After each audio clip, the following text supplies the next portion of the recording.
Gambia, Angola, China Holding, Gash, producers of the finest tomato paste in the Gambia. Jaja tomato paste, available in 5 kilos, 1 kilo and in sachets. For wholesale and retail, visit our factory at Banjulunding. We are also producers of Jaja mineral water, cool, clear and fresh. Gash, Gambia, Angola, China Holding, with headquarters at Fatu Golden Plaza, Mile 7, Bertel Harding Highway. Gash Group also provides the best security company, Gash Security, for your offices, warehouses, homes and personal property. Gash Group for all your construction projects, offering you quality water reticulation for your gardens, pump irrigation, tidal irrigation projects and all types of buildings. You can contact Gash on 396-7894, 700-8993, 373-0259. Visit us at Gash Global Group on Battle Harden Highway, Fatu Golden Plaza. Our website www.gashglobal.com. Gambia, Angola, China Holding, Gash.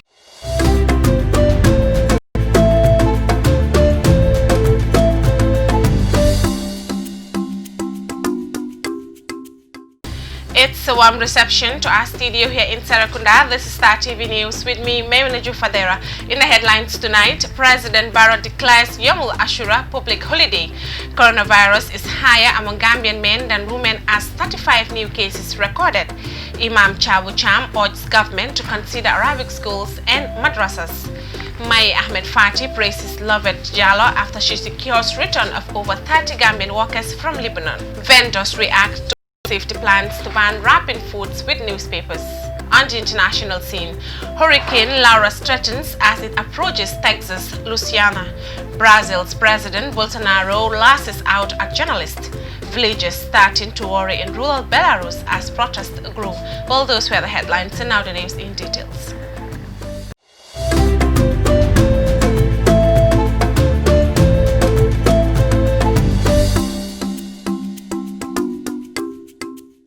In a press release sent to Star TV, His Excellency President Adama Barrow, President of the Republic of the Gambia, acting under the provisions of Section 76(1) of the Constitution of the Republic of the Gambia, declares Saturday, 29th August 2020 as a public holiday throughout the Gambia in observance of the Muslim New Year, also known as Yomul Ashura. As the observance of the day coincides with the global coronavirus pandemic, President Barrow urged Muslims to remember and pray for those who lost their lives because of the virus and wish those infected a speedy recovery.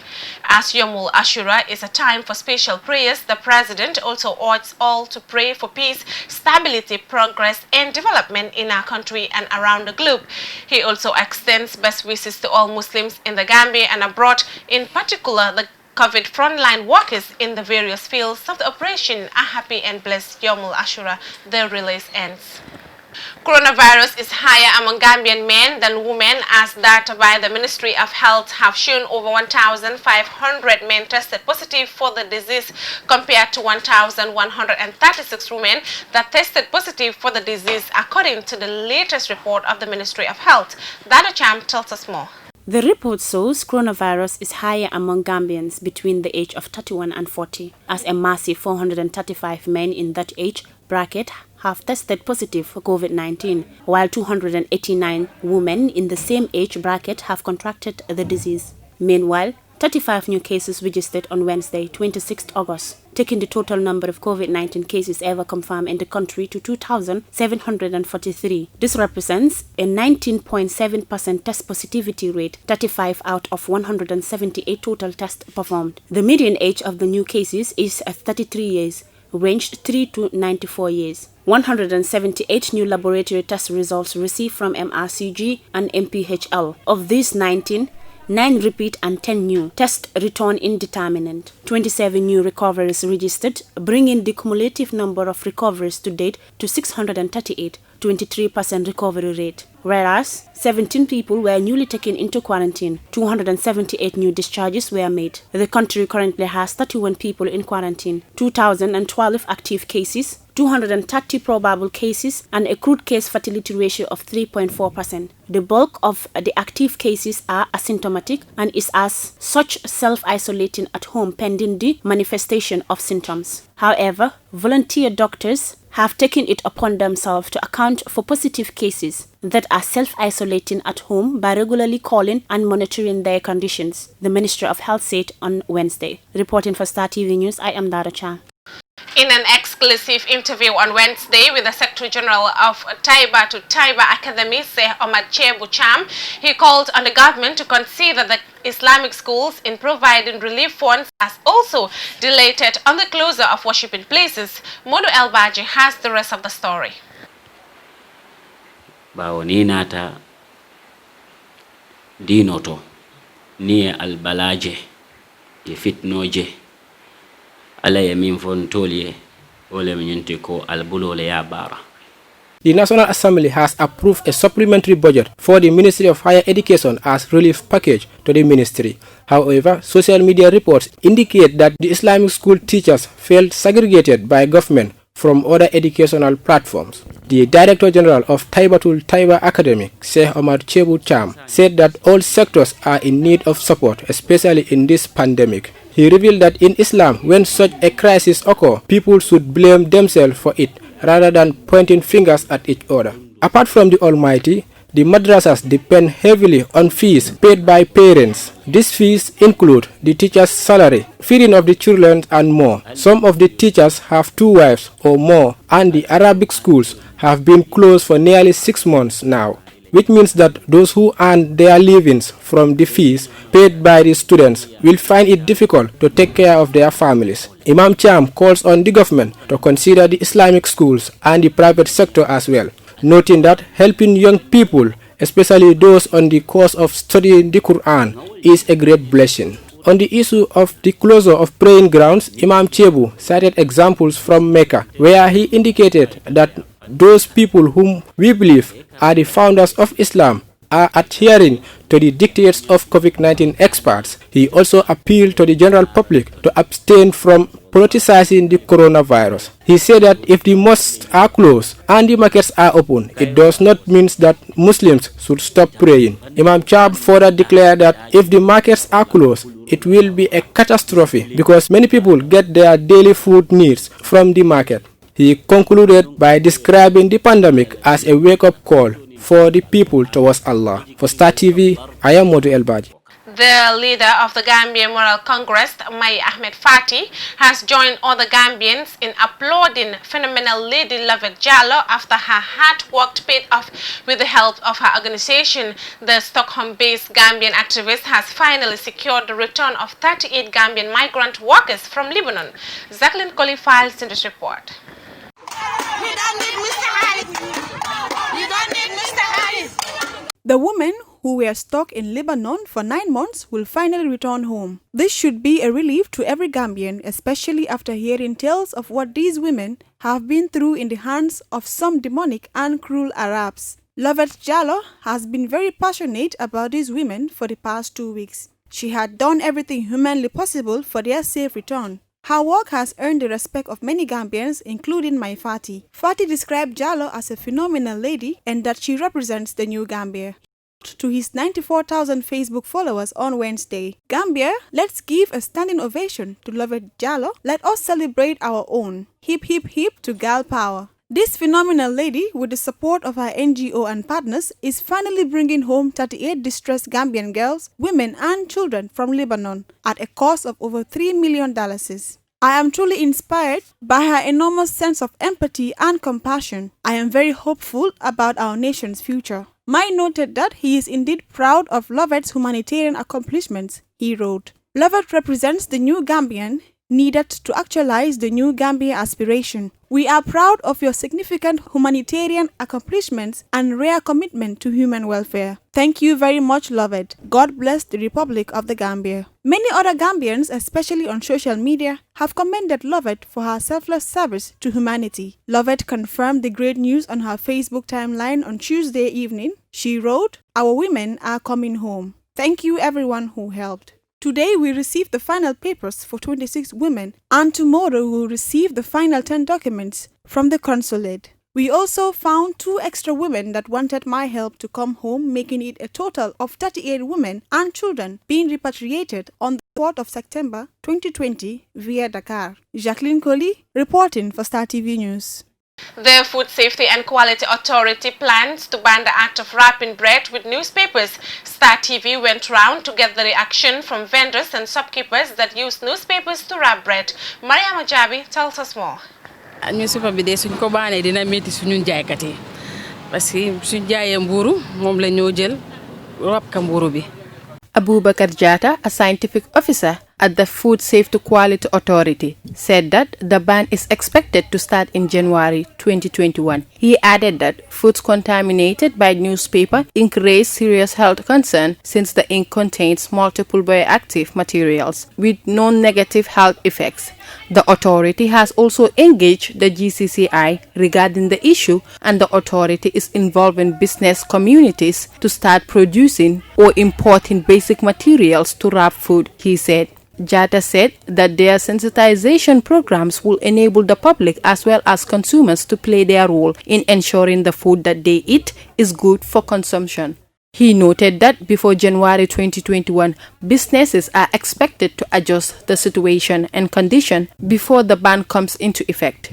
He acknowledged that they came to realize that most Gambians in the market and food vendors make the use of newspapers, cement papers, magazines, exercise books, and even school text examination papers, among other papers, to wrap foods. Fatu Jallo, a vendor, confirmed that she is ready to comply with the plan given by the Food Safety Quality Authority, as it is for good health purpose.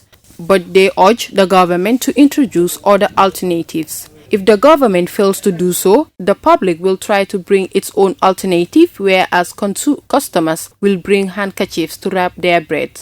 Wuri Jallo, a shopkeeper, also confirmed that they are willing to comply with a law from the government, but he is also concerned about the next alternative that needs to be used. It will be hard, he said, but they must comply with it.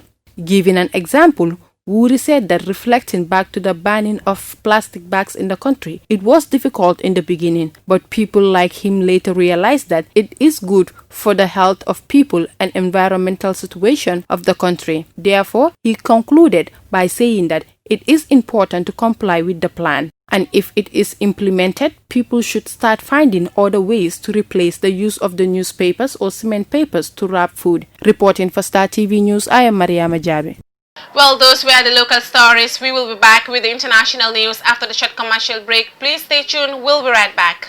Gambia, Angola, China Holding, Gosh, producers of the finest tomato paste in the Gambia. Jeja tomato paste, available in 5 kilos, 1 kilo and in sachets. For wholesale and retail, visit our factory at Banjulaling. We are also producers of Jeja mineral water, cool, clear and fresh. Gosh, Gambia, Angola, China Holding, with headquarters at Fatu Golden Plaza, Mile 7, Bertel Harding Highway. Gash Group also provides the best security company, Gash Security, for your offices, warehouses, homes and personal property. Gash Group for all your construction projects, offering you quality water reticulation for your gardens, pump irrigation, tidal irrigation projects and all types of buildings. You can contact Gash on 396-7894, 700-8993, 373-0259. Visit us at Gash Global Group on Battle Harden Highway, Fatu Golden Plaza. Our website www.gashglobal.com. Gambia, Angola, China Holding, Gash. Welcome back after that short commercial break, and we now look at the news beyond our borders. Hurricane Lara threatens as it approaches Texas, Louisiana. Forecasters in the United States says Hurricane Lara could hit the coast of Louisiana and Texas with unsurvivable storm surges. Currently a Category 4 storm, Lara has rapidly picked up speed, felt by the warm waters of the Gulf of Mexico. Half a million people have already been forced to leave their homes. Tens of millions more face potential devastation. Al Jazeera's Andy Galaja reports. Bearing down on Louisiana and Texas, Hurricane Laura has grown into a life-threatening storm. Forecasters say Laura has undergone a remarkable intensification, becoming even more powerful than first predicted. This is the most intense hurricane to hit the region in years, bringing dire warnings from officials. But I'm asking people right now to pay attention to this storm, to get out of harm's way if there's an evacuation order in place, whether it's mandatory or voluntary, and understand our state hasn't seen a storm surge like this in many, many decades. More than 500,000 residents have been evacuated. The National Guard has been deployed, and even those who'd normally ride storms out are taking no chances. We was going to stay, but when they said Category 4, that was it. Even though the house supposed to be, no, I don't think so. I think it is better to leave because the hurricane brings tornadoes, so you never know what to expect when you're dealing with these storms. So the best thing is to evacuate if you can. Lara is predicted to bring with it a storm surge of up to 6 meters that could go inland for 50 kilometers along the Louisiana-Texas border. Forecasters call that unsurvivable, language not often used by the National Hurricane Center. But it's important for people to know that from about 7 p.m. tonight until about 9 a.m. in the morning, it will be a little bit of a lockdown time period for the ability of rescuers and aiders to get in and to provide support for anybody in the local regions. Winds may also reach close to 200 kilometers per hour, making large-scale power outages and extensive damage likely. A storm the size and strength of Hurricane Lara hasn't hit this region in more than a decade. To make things worse, it may coincide with high tide, making flooding and surges even more powerful. Even if that doesn't happen, forecasters say Hurricane Lara will be catastrophic. Evacuations have been complicated by the pandemic, with officials urging people to stay with family or in hotels. Now all millions can do is watch and wait as Hurricane Lara approaches. Andy Gallagher, Al Jazeera. Brazil's President Jair Bolsonaro has been lashing out at the country's media after stories of a corruption scandal allegedly involving his sons and wife, but his popularity is on the rise. Al Jazeera's Monica Yenikiv reports from Rio de Janeiro, Brazil. For a time, Brazil's President Jair Bolsonaro was heeding the advice of his aides and suppressing his urge to lash out at journalists. But now the truce with the media has just ended. Quando pega num bundão de vocês, a chance de sobreviver é bem menor. Earlier this week, Bolsonaro called journalists wimps, saying they would likely die of COVID-19 because, unlike himself, they aren't athletes. Before that, he told a reporter he would like to punch him in the face. The journalist had asked Bolsonaro about several alleged deposits amounting to almost $16,000 reportedly deposited into his wife's bank account by Fabrício de Queiroz, a family friend and former aide now in prison on corruption charges. Queiroz is at the center of a corruption probe involving the president's eldest son, Senator Flávio Bolsonaro, and which is increasingly focusing attention on the president himself. Bolsonaro was elected on an anti-corruption platform, but his narrative that he's different from all other Brazilian politicians and is immune to corruption is not so convincing anymore. His son is being accused of participating in a racket scheme, of hiring employees and keeping a part of their salaries for themselves. Meanwhile, the president is on the campaign trail. In November, there will be municipal elections in Brazil, and the president seems to be preparing the ground for his own re-election in another 2 years. He's been traveling all over the country, inaugurating plants and visiting the poorest Brazilian states in the north and northeast. 2 polls show Bolsonaro's popularity on the rise, even though Brazil has the world's second largest COVID-19 outbreak, and despite criticisms that the president has downplayed the pandemic. You can't blame Bolsonaro for the virus, which is all over the world. I believe Bolsonaro is a good man, and even if he's not, there's nobody else. The previous leftist governments were corrupt. But political analyst Mauricio Santoro says government handouts are playing an important part in Bolsonaro's popularity. In Brazil, since the beginning of the pandemic, we have an emergency aid that it's more or less 60% of the minimum wage, and it's reaching almost half of the country, so it's really big. What will happen when the money runs out by the end of the year remains to be seen. Monica Yanakiev, Al Jazeera, Rio de Janeiro.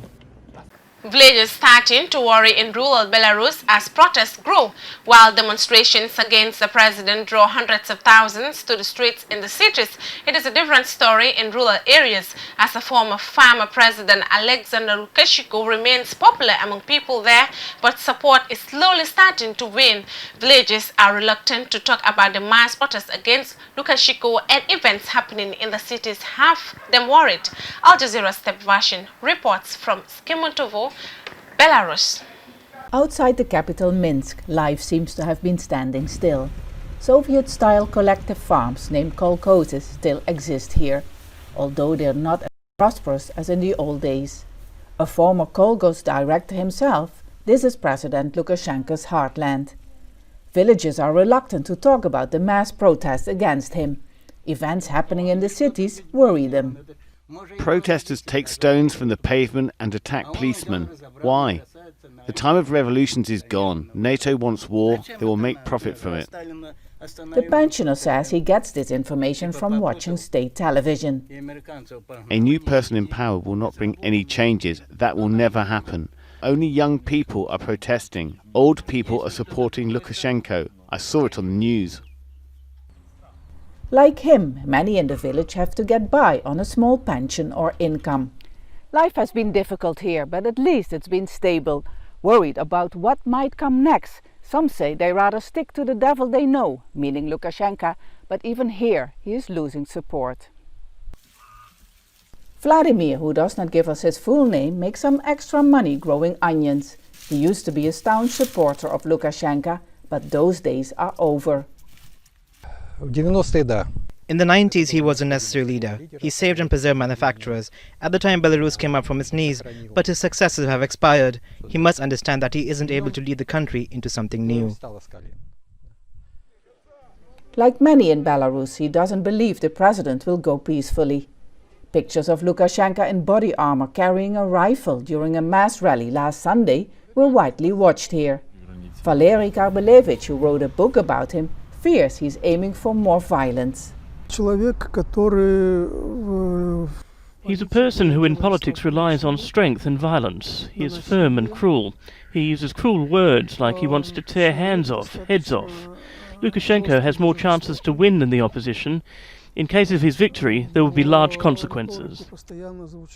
Consequences already felt in the cities where the Belarusian ruble is falling in value during the crackdown on protesters. And here in the villages, many are also worried about what comes next. Step Fasten, Al Jazeera, Skirmontovo. And before we end the news, a quick recap of our main headlines. President Barrow declares Yomul Ashura public holiday. Coronavirus is higher among Gambian men than women as 35 new cases recorded. Imam Chabu Cham urges government to consider Arabic schools and madrasas. Mai Ahmed Fati praises Lovet Jallo after she secures return of over 30 Gambian workers from Lebanon. Vendors react to food safety plans to ban wrapping foods with newspapers. On the international scene, Hurricane Lara threatens as it approaches Texas, Louisiana. Brazil's President Bolsonaro lashes out at journalists. Villagers starting to worry in rural Belarus as protests grow. Well, that's all for this edition of the news. Do enjoy the rest of our programs and join us tomorrow for more news. Thanks for watching, and it's bye for now.